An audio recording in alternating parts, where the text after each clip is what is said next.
All right, let's just dive right into this explainer. Today, we are unpacking a framework that might literally shatter how you normally perceive time, existence, and, well, your exact place in the universe.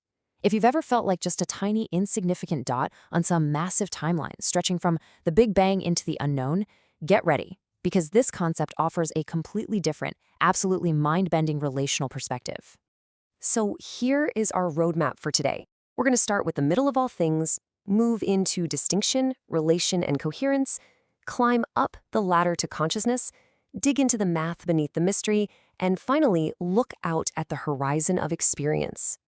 Okay, section 1, the middle of all things.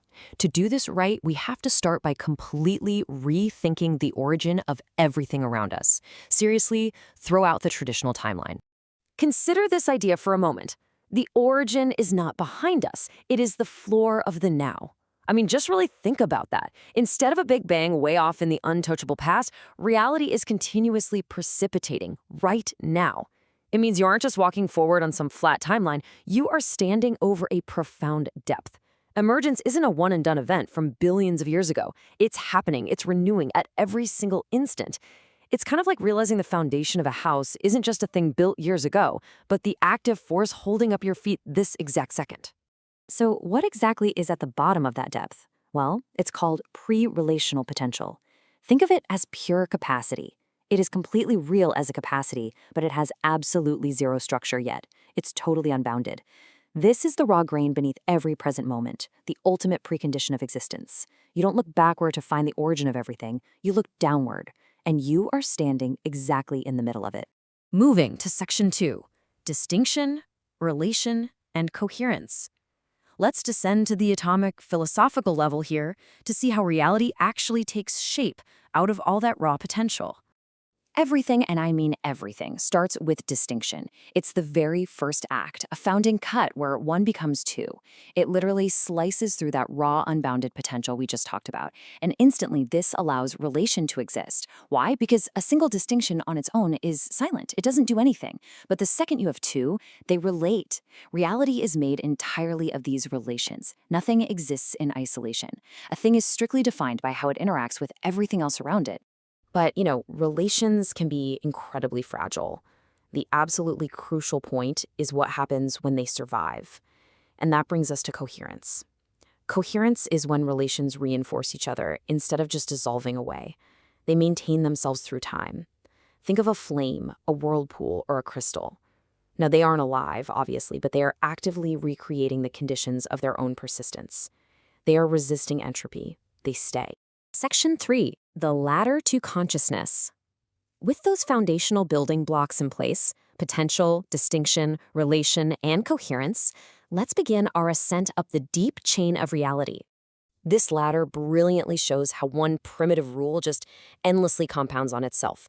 We start down at potential, we make a distinction, form relations, retain those as information, build complexity, and finally reach coherence. It turns out nature doesn't really reward complexity just for the fun of it. It rewards what stays coherent, long enough to continue. That's the real magic of persistence. And then, this pattern builds even higher. It deepens into actual life when it goes from just being a passive whirlpool to actively preserving its relations. It becomes a self-maintaining system. It fights back against disruption. And eventually, that coherence becomes so incredibly deep and complex that it turns reflexive. It begins to model itself. And that, right there at the top step, is consciousness. Consciousness is simply distinction folded back onto itself. Which brings us directly to where you sit in all this architecture. Look at this balance for a second. Behind you is spent structure. That's the conditioning past, where all that wild potential has collapsed into fixed reality. But ahead of you, that's conditioned potential, the bounded future, shaped by the past, but still wide open where it counts. You are what this framework calls the living tether. You are the exact, precise, non-transferable seam where the spent architecture of the past literally crashes into the open possibilities of the future. And because you are that seam, you have to make choices. Think about the profound, sometimes visceral pain of choosing a career path, or even just deciding where to live. Every choice is a fork. By choosing, you actualize one branch, but you instantly foreclose the other. You basically kill an infinity of unchosen futures that could have been. To become one specific self, is to let your other potential selves die. And what's absolutely amazing here is that this is the exact same fractal pattern as that very first cut of distinction in the universe, one becoming two and then collapsing. It's the founding cut of the cosmos, turned inward to make you exactly who you are. All right, section 4, the math beneath the mystery. Now, all of this sounds deeply philosophical, right? But what's genuinely fascinating is that this isn't just abstract poetry. It is firmly grounded in established hard science. When you compress this entire concept, you get an equation that looks a bit like this. Now, don't worry, we are not going to get bogged down in the algebra today, but just look at the components. Distinction gives rise to energy. Over time, this is driven by probability and filtered by selection. It acts like a giant ratchet, iterating over and over, accumulating until it inevitably tends toward consciousness. The takeaway? Nothing gets order for free, and absolutely nothing appears all at once. We can actually map this directly to 3 distinct, really well-established mathematical formalisms. First, the engine of this whole process maps to the replicator equation of evolutionary dynamics, where variation is totally random, but retention is not. Next, persistence maps perfectly to the free energy principle, which basically states that systems act to minimize surprise and resist dissolution. And finally, consciousness maps to integrated information theory, where differentiation is held in integration.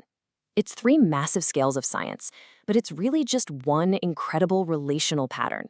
Specifically, under integrated information theory, consciousness occurs when this value, called phi, is greater than 0.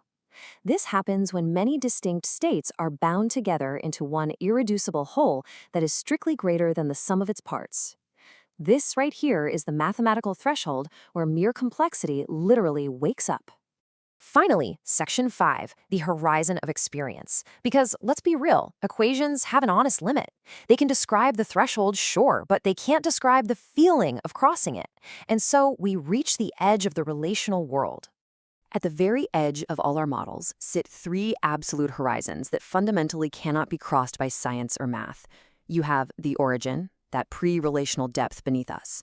Experience, the actual, fiercely private interior of your own mind.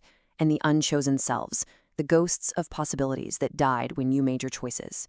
The only real way to interact with these horizons is to tell the naked truth about standing exactly at their edge rather than pretending we can just measure our way across them. This brings us to what scientists call the hard problem of consciousness. The deep mystery of why it actually feels like anything to be alive. Well, this framework suggests the hard problem isn't a failure of science at all. The hard problem is the tether itself.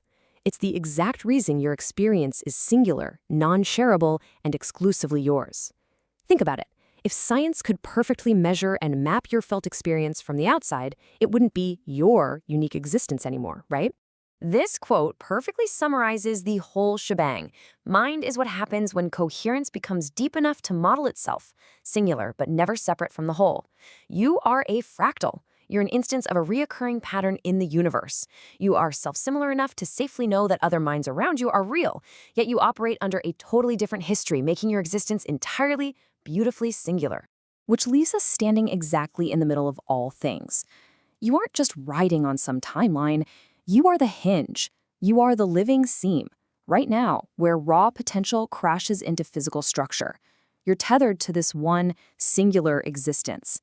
So knowing that every single choice you make is a cut that shapes reality itself, what potential will you actually